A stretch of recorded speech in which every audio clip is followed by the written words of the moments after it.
Good evening. It's nice to see so many people in here tonight. We are welcoming you to the Mary H. Weir Public Library. I am Molly Mosser. I am the president of the board of directors. Janice McSherry is in the front. She is the secretary, and she's an attorney, so behave yourself.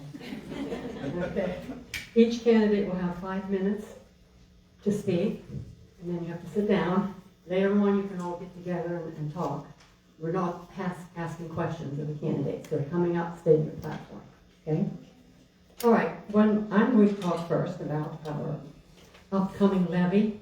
We have it every so many years, and it's a continuing renewal levy. So it shouldn't hurt anybody. So please vote for us. We're ecstatic over our library. This levy helps us to maintain adequate technology, purchasing materials. It helps with the beautiful facility, which I hope you all have recognized since you came in tonight. Our wonderful staff who go above and aboard to keep this library looking the way we want it to look. And we have new computers. So we're really moving up. And now I'm going to introduce our director. If you have a newspaper, please look him up. His name is Philip Nielsen. He will be joining us later this summer. He's our new young executive director, married with 2 kids. So we're kind of excited about this. All right? Are we ready to begin? We have 9 speakers tonight. Tony Viola, Ronnie Jones, Laura Chapman, Joe Eddy, Melissa Bain, Aaron Check, Michael Phelps, Jeff Woofter, and Mark Zeteslow. Okay? Each candidate gets 5 minutes, and Janice is in charge of that. So I'm going to turn it over now to Brian.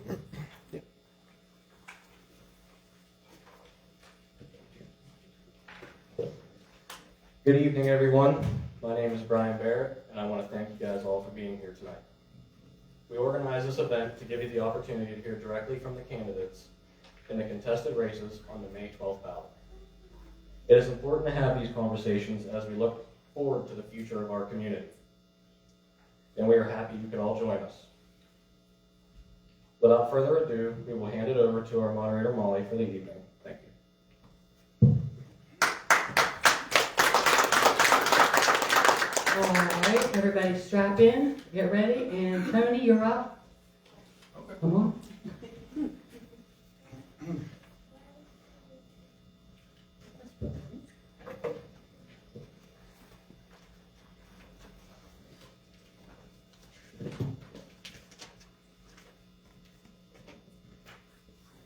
Thank you, Brian, and everybody at Weir Talk for putting on this event. This is a great opportunity for everybody in the audience to hear about all of our platforms. And thank you, Molly, and everybody at the library for not only hosting, but for everything you do for our community.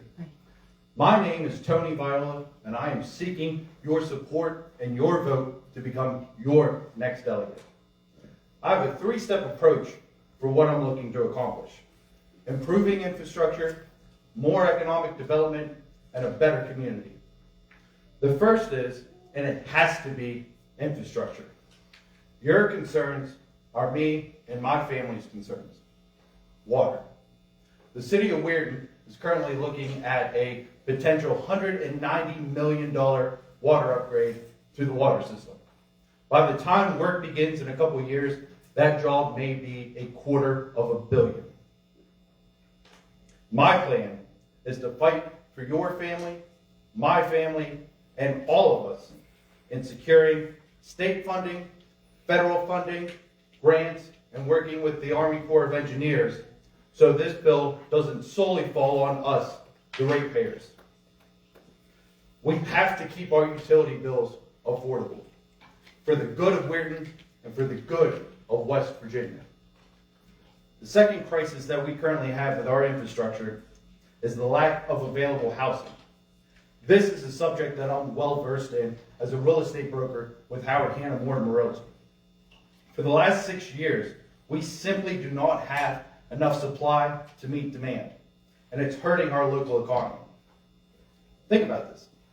Some of our major employers, less than 50% of their workforce actually live in West Virginia. Form Energy, who I think was a great get for our area. Roughly a third of their workforce lives in West Virginia. Think about this. What if we're able to bump that number up to closer to 60%? The people that are making their money here, spend their money here. It will be good for the city. It will be good for the state. It will be good for the businesses. It will be good for all of us. The second step is attracting more economic development. Right now, we simply don't check enough boxes. When these national companies do site selections, we do not currently meet enough criteria to make it out of the first round. That's a reason why you see billion-dollar projects happening in other areas of the state. Improving our infrastructure will help us do this. Think about where we're located. We're 20 minutes from a national airport. We have access to interstates. We have rail. We have the Ohio River in our backyards. Thomas Weir, E.T. Weir, put a steel mill here for a reason. We need to keep improving our infrastructure and have representation that puts our area first. In doing both of these things, it leads to the third objective, a better community. More neighborhoods, more jobs, more reasons for families to grow together right here. I'm a huge community guy. I'm on the boards of Kiwanis, the Young Professionals, the Chambers of Commerce, and the United Way. I'm a past president of Rotary Club and as a board of realtors. One minute. I serve on scholarship committees, and last year I was named Young Professional of the Year by the Brooke County Chamber. I'm constantly celebrating new businesses with ribbon cuttings, and I support nonprofits and different organizations across our community by showing up to all of their events all year long. I believe our leaders should reflect and be versed in the times we live in. In 2024, a need needed to be addressed to better improve our state. In 2026, we have new needs. And I truly believe in my heart I'm the right candidate to lead us to these new objectives coming into the new future. My name is Tony Viola, and I am seeking your vote and your support to represent the 2nd District in the House of Delegates. Thank you for your time.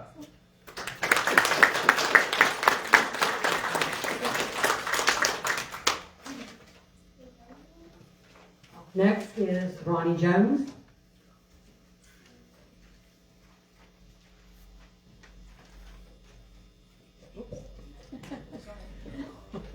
I want to thank you, Brian. I want to thank Marlon for putting this on. My name is Ronnie Jones. I'm seeking for Hancock County Commissioner. I grew up in Hancock County all my life. I have one son, 2 grandsons, and I worked 40 years in the water bid. Like Tony just said about the water. But 40 years in there. I had 2 terms. I've been 8 years of councilman. I've had 2 terms of House of Delegates. My goal is to make sure we get law enforcement what they need. I like to work with the other county commissions, make sure we can get them what they need. And I want to work with the fire department, make sure they get what they need. And I want to make sure our parks and recreation, because I'm on the park board right here in Hancock County. I want to make sure we get that board up there, gets straightened up, and gets thrown back together. I'm a long life, like I said, a long life resident. Been here all my life. I always put the people first. Anything they need, I've always been there. I've always answered the phone calls. I appreciate your vote on May 12th. Thank you very much.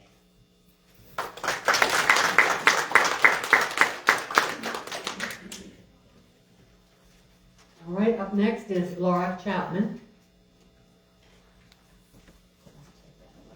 Thank you. Thank you very much for the invitation, and it's a great turnout, even though the day is beautiful. I'm so happy that we finally have sunshine and great weather. I'm Laura Chapman. I'm a constitutional lawyer. I'm a mother of 2 young children, and I live in Wheeling with my husband of 14 years, Matthew. I'm the granddaughter and daughter of veterans, and so veterans have a very special place in my heart. 4 years ago, I sought my first term as senator, and I've diligently represented you ever since. Most of you I recognize, and you have my cell phone number. I answer the phone when you call. This election is so important because we have done transformational work at the state level, but it's not done yet. I ran because this is the best place to raise a family. I just want to make it a better place to live and raise a family with opportunity. I ran on school security. I'm happy to announce that we have passed several school security measures, including the Guardian Act, which allows for retired law enforcement to sit in our schools and protect our teachers, staff, and children because they deserve to be safe. We also passed a panic button bill this past session and also school mapping so that our local law enforcement and first responders have the blueprints of the schools if there is a disaster or other emergency situation. I've also worked on other children's issues like sextortion. I don't know if you all have heard about that. There was a tragedy in Kanawha County 2 years ago. I amended in a sextortion, bullying, human trafficking awareness piece for age-appropriate instruction for children. And sextortion is a terrible thing, and it often causes the loss of life for our children. It's usually an out-of-country actor, a bad actor, who solicits nude and otherwise inappropriate photos from the child and then flips the switch, demands money. Otherwise, they'll release the photos. And again, there was a tragedy in Kanawha County. We've also done several measures for foster care reform because we have failed our children in the past. Luckily, we're bringing them back into the state, and we are transforming CPS and everything else. Infrastructure is huge, another thing I ran on. I'm happy to report that I've a really great relationship with State Roads, District 6, and when you call me with an issue with a road, I hurry up and call them, and I've been very successful in getting that road fixed. The rock wall fencing by the Newell Bridge, that was me because I was scared to death that somebody is going to die with a rock coming off that wall. Route 22 will soon be paved. I'm excited to tell you that because that's terrible. I had a bill to require utility and roads to coordinate with each other so no more freshly paved roads disturbed by planned maintenance by utility companies. And I've had a bill that has not yet passed, but to give our state road workers a higher wage. That way we can staff and get these roads paved quicker. The economy. I'm happy to announce that I've proudly voted for 3 income tax cuts, and I was the lead sponsor of the elimination of the Social Security tax. And I'm so proud to tell you today, your Social Security after working your whole life is no longer taxed on the state level. I also had a bill for no taxes or tips on overtime. That didn't quite make it over the finish line, but I'm going to continue to try. The governor allowed the child care bill to become law today, and so that will help families with young children be able to work. I also had a bill that didn't quite make it over the finish line to deal with the utility cost. We pay so high of utility costs, and that's despite the fact that we have more energy under our feet than any other state in the nation. My bill would have had a 1-year moratorium, a pause on any rate increases, and the PSC to come to the legislature for actual items to reduce and lower our utility costs. I won't give up that fight. That's something that needs to happen. I also proudly voted for $125 million above and beyond our road budget. And so that will really help with our secondary roads. You have half a minute. Okay. I've also worked on workforce and healthcare measures to make it more accessible. And the schools.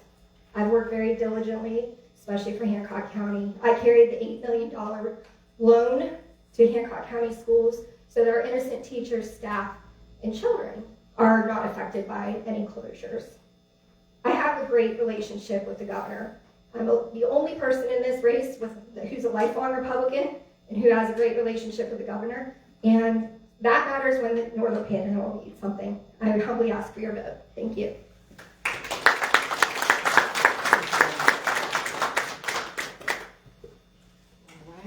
All right. Next is Joe Eddy.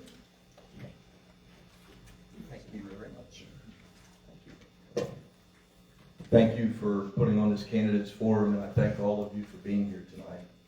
This is a great activity to help introduce all of us to the communities. I know many of you might know my name, but I'm going to tell you about some of my background as well as things that I want to accomplish for you. Again, Joe Eddy, I'm running for state senate. I'm running because I believe West Virginia is truly at a crossroads at this period of time, where decisions made for the next 2 to 3 years can have a profound impact on our next 25 to 50. Okay? We can either have an opportunity here to turn challenges into opportunities, or we can continue to see the downfall of West Virginia. Okay? I say the downfall, that's based on 20 years ago we had 720,000 jobs in this state. Today we have the lowest workforce participation at about 54%, okay, of our total workforce working with a job.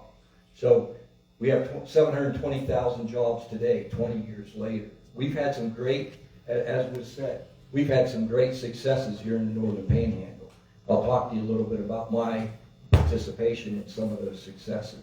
I have 45 years experience in the energy and manufacturing industries, as well as the 25 years that you might know me from heading Eagle Manufacturing, creating jobs, growing our businesses, and we have a lot of businesses, as well as supporting and servicing our communities, okay, which was a big thing for us. So currently I'm the president of Enhanced Technologies in Wheeling and have several businesses that I operate under Enhanced Technologies. My platform focus, again, you'll hear a lot of this. All of us talk about the same things, economic development and job creation. So I'm basing that economic development and job creation on a main focus, and that's our energy advantage and the advantage we have from being a manufacturing experienced valley.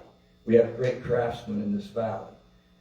Basis for all of this, creating stable jobs, diversifying our industries, expanding our energy development footprint, as well as the main thing, converting our resources into downstream West Virginia value.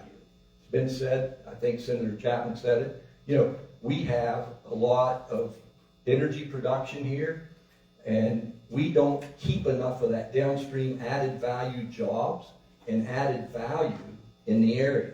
So we need to work on the things that I've done my entire career in doing that, and that's keeping more of the value in West Virginia. Bottom line, grow jobs, grow our tax base, and grow our population. With economic development, that rolls all of the things in. The first step's economic development. Come the jobs after that, come the infrastructure, investments, come the education and workforce development that we know that we're strong in the valley on now, and healthcare. Accessibility and affordability follows that as well. So the first thing, economic development, and that's why we all talk about that. It's very important. So I'm proud to have had the opportunity through my career to advise President Trump in his first term on energy and manufacturing policy. Okay. In 2022, I was inducted into the West Virginia Business Hall of Fame, and I'm honored as a first-time candidate. I've never run for public office before. I've always worked in the private sector, in industry my entire life. As my good friend said, you know, I filed as a Democrat because I wanted to be just like my dad when I was going to college. But in 1980, President Reagan came and spoke at my college, and I voted for Republican presidents ever since. So I don't know how that's a bad thing, that I was a Democrat, and then I'm not sure when I changed, but 1 minute? Okay, thank you. So I'll get on with this, but I appreciate that fact, and I appreciate the fact that, you know, we have some diversity within all the group that we have opportunities with. I've been endorsed by the West Virginia Gas and Oil Association, Manufacturers Association, the Chamber of Commerce, the Contractors Association, and the State Medical Association.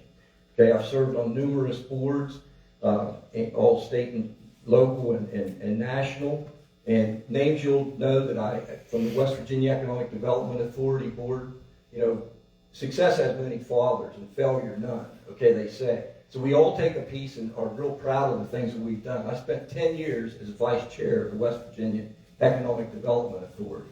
Unpaid job, monthly, you review 8 to 10 loans. Names that you'll know: Pietro Fiorentini, Form Energy, Empire Diversified, Bidell. Those are all names you know because we all approved those, and I fought hard for that, as well as Brooke Power, that we weren't successful on. 2 other endorsements that I've had. Sir. I'm sorry. Thank you. Senator Shelley Capito and Ryan Weld, who is our senior senator in this district. Thank you very much.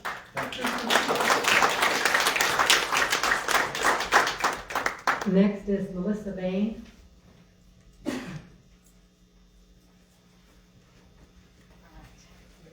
setting my timer because I don't like to be cut off in the middle of a sentence. I'm a teacher and I time my lessons to the bell. So I am very thankful to Molly and Brian for this opportunity, for all of you to come. I'm very pleased to be able to introduce myself to those of you that don't know me, and also hear from the candidates in the contested races. Civic engagement is very important, and I think the more opportunities we have to engage as a community, the better that we can pool our resources to solve the problems that we have. My motto for my campaign came from a Facebook post before I ever thought that I was going to run for the Board of Education, and it is learn, improve, thrive.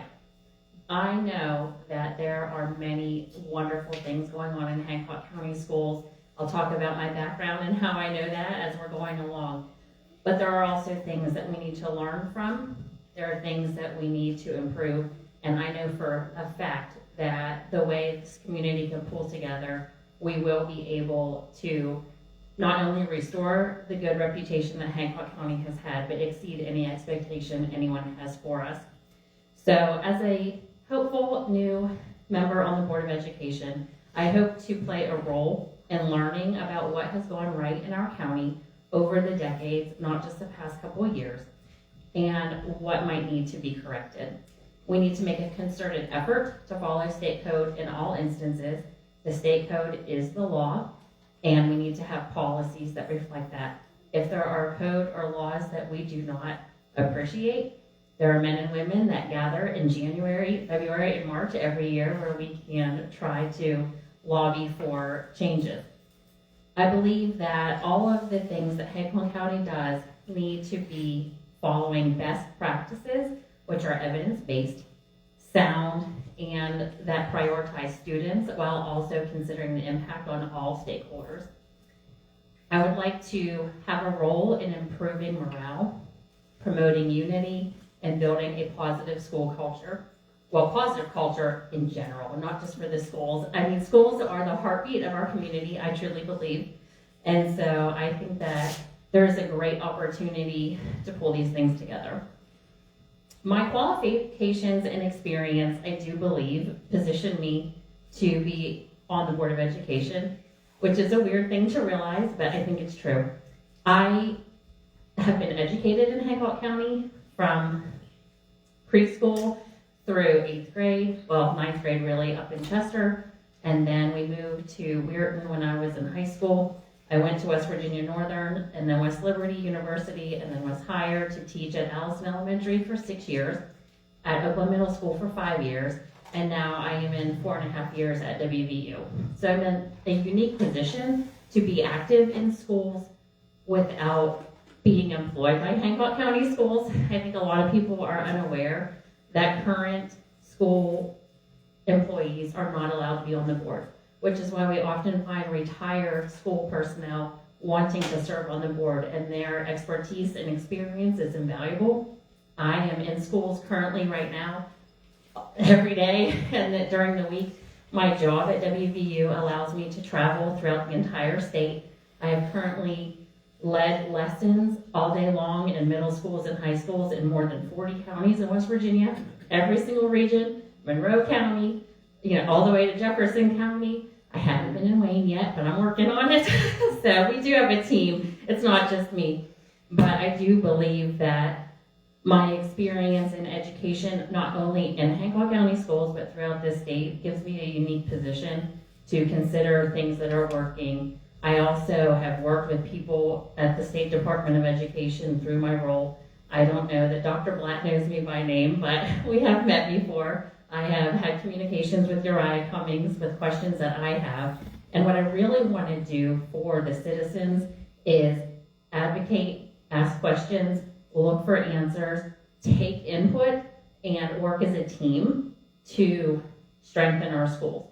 So I'm really looking forward to talking with you, not only this evening, but in the next few weeks before the election. So thank you so much for your time, and that's it.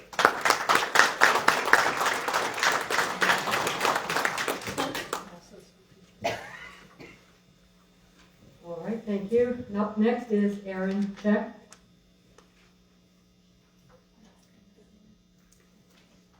She has a long walk.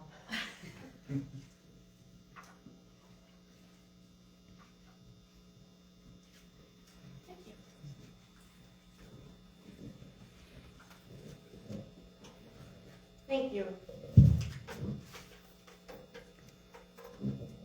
I am Erin Chesh, and I'm asking for your vote to serve a second term as one of your Hancock County Commissioners. The core reality I would like to share with voters is that Hancock County needs a commission that will choose budget stability. For too long, budgeting has been based on political pressure to increase department budgets every year, even in times of deficits. I support a budget based on stable funding and adjusted when needed based on data when yearly budgets are set. I like this method for two reasons. It insulates taxpayers from unexpected tax increases, and it insulates public service personnel because of the stable funding. Prosperity requires stability, and operating with stability guarantees that the government will serve our future generations rather than our future generations serving our government. Every person you elect should perform their duties in a way that insulates future generations from insecurity. As a commissioner, I've had one consistent goal, which is to replace wasteful systems with responsible ones. I'm energized to continue this work as one of your Hancock County Commissioners, and I appreciate your continued support, partnership toward our mutual goals of security.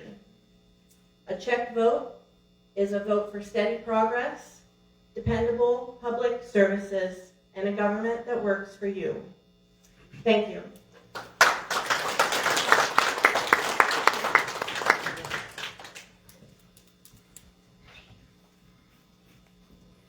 Next, we have Michael Phelps.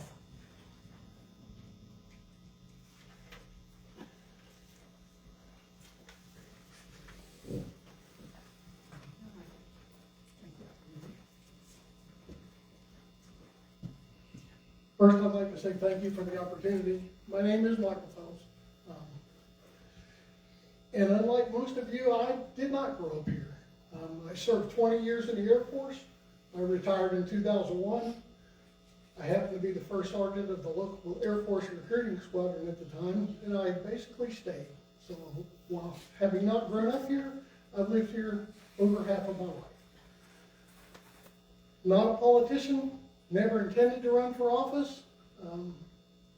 Like many of you, I'm sure, I was very frustrated about how everything unfolded with the school system. Kids have to be the number one priority. As a matter of fact, today is my youngest grandson's 9th birthday, so I'll say happy birthday to him, and I'll see you soon. Safety has to be number one, safety of the kids.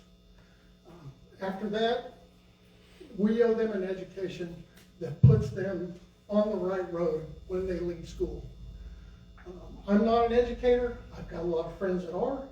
I listen very carefully.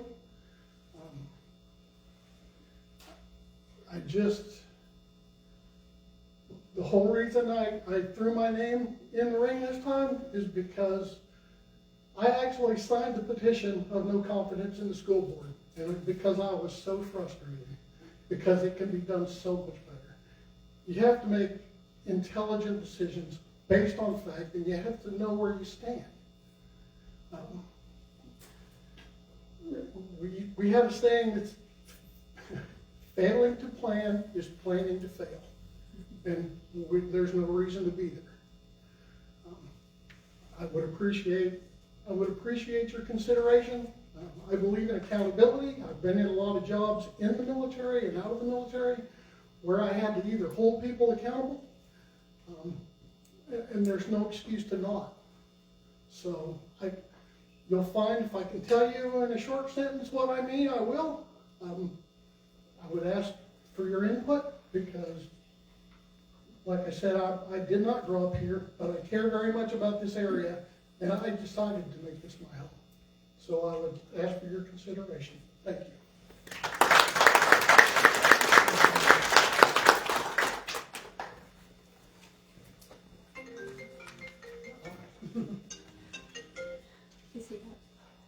Sorry. Up next is Jeff Woofter.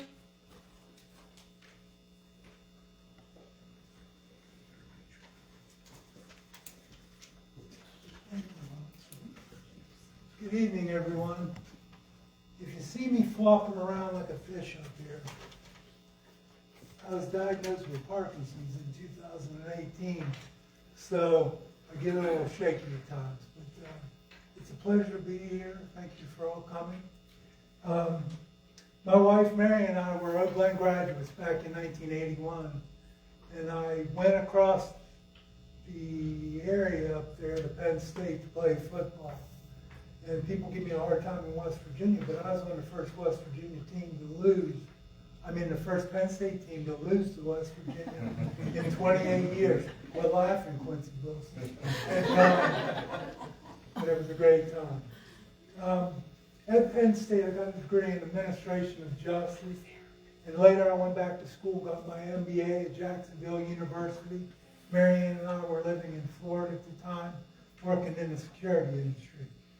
I later went back and got a master's degree in ed leadership, and we came back home.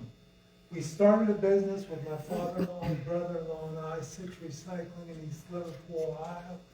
It's still operating today. In 1996, I was elected sheriff in Hancock County, and things were kind of messy at that time, but we got them cleaned up pretty well. And a couple of the best things I think we did first was we started the school resource officer program.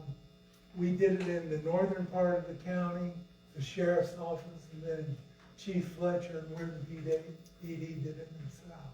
We also started the canine officer program while we were there. At the time, towards the end of my second term, the superintendent approached me and asked if I'd be interested in writing a program or a curriculum for a law enforcement and security program at the Career Center. So I did that. Then towards the end of my term, the same superintendent said, "What are you doing after you get term limited out? Because you're limited to 2 terms as sheriff." I said, "I'm not really sure." She said, "Will you teach it?" So we submitted the curriculum to both Hancock County and the West Virginia State Board of Ed. It was approved for use throughout the state of West Virginia, and I taught there at the Career Center for 4 years. I then spent 5 years at Oak Glen High School as an assistant principal. Had a great time there. Going back to my alma mater was one of my highlights. I was the Seeds Principal of the Year at Oak Glen, and I was also chair of the Special Education Department, which was just invaluable knowledge for me.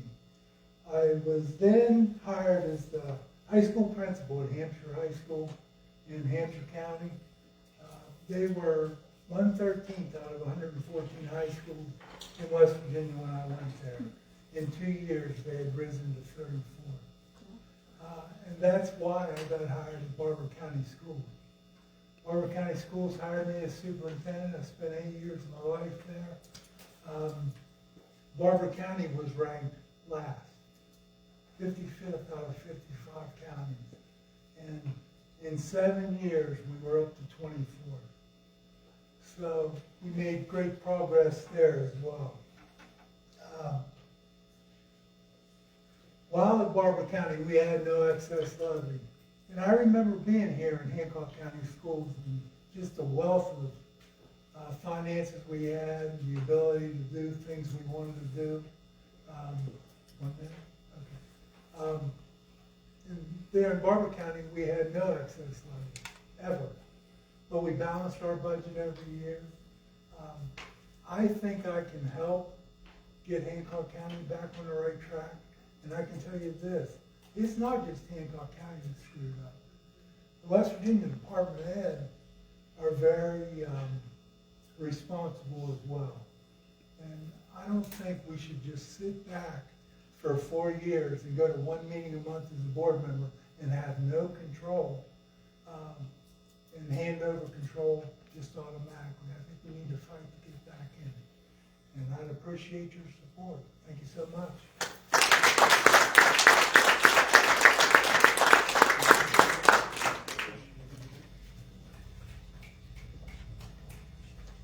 Our final speaker will be Mark Zatesla.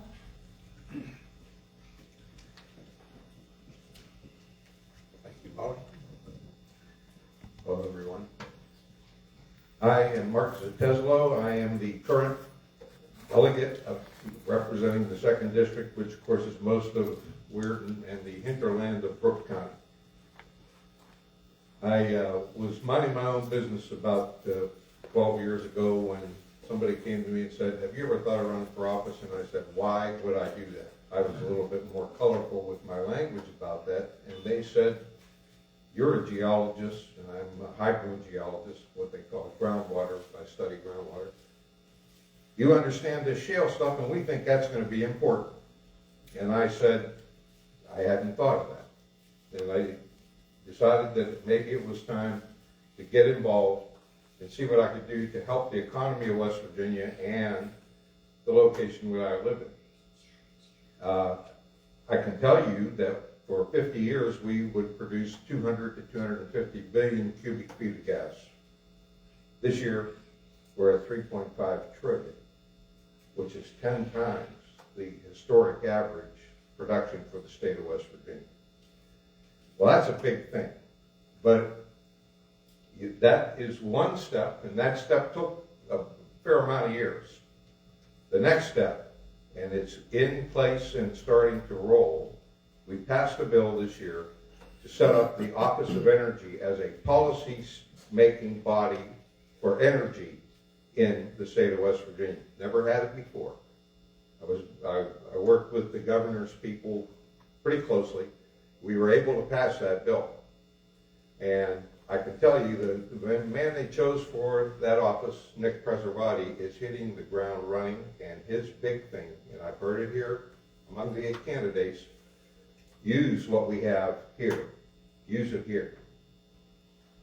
I couldn't agree with that more, and he's on the right page, and he's already talked to me and said, you will have a part to play in setting policy. So I think that's a good thing. I sit now as the vice chair in the House of Delegates for Energy and Public Works. When there are water issues, and there were plenty of water issues. There were so many people that came from so many parts of the state of West Virginia this year because they have water problems. And one put a bill in that he wanted $250 million for southern West Virginia. Well, we asked him what for. Well, he said, well, because we need it. No basis for what you would do with it, that kind of thing. We didn't disagree that he might need that money. We understand that. But when you're limited, you have to start making decisions based on what your priorities are and who needs the money and where it can best be spent. That's what we're in the process of doing. We're going to be setting up, the governor had a nice bill to set up water things with PSDs, public service districts. Right now, we don't have good regulations in place of how you deal with a public service district that does not operate correctly. Can the state take it over? Does the state want to take it over? Does the PSC take it over? Because we've never had to address these things, and we are going to address them. There's no doubt about it. It will happen in the next several years. And since I'm the Vice Chair of Energy and Public Works, that would be one of my charges. It has been a real pleasure to represent this area. I can't tell you how many times in the last year I said to people who come to talk to us about business, I hope you realize we have 800 acres sitting in Weir ready for use. Very good. And those acres need to be used for a very personal reason of mine. I have 6 grandchildren that live 5 minutes up the creek from me. And you might say, well, Mark, you're getting a little old. Well, I want to make sure there is a Tesla family, people working here in the future, and I intend to use my time in the house to bring that to fruition. So thank you very much for your time. I'm available for questions if you have any.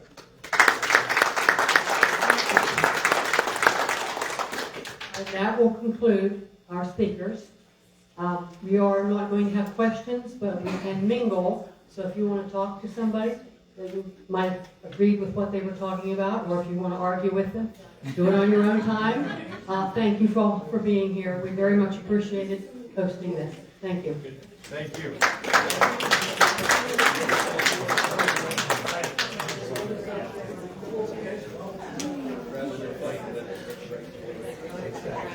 Is this on?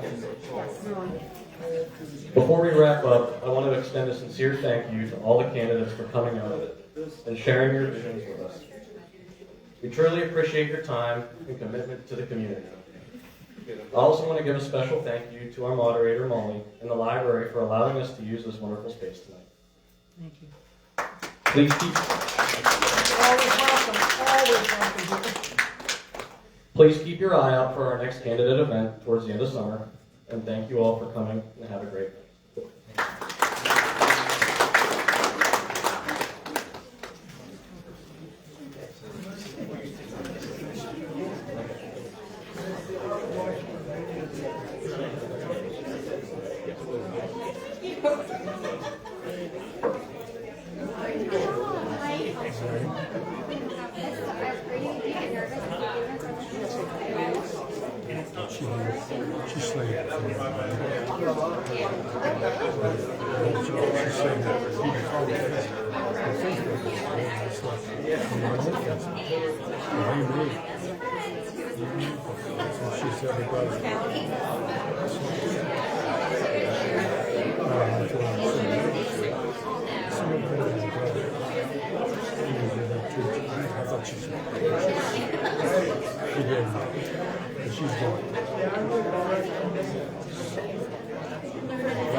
That's why I'm red hot raffle, I think.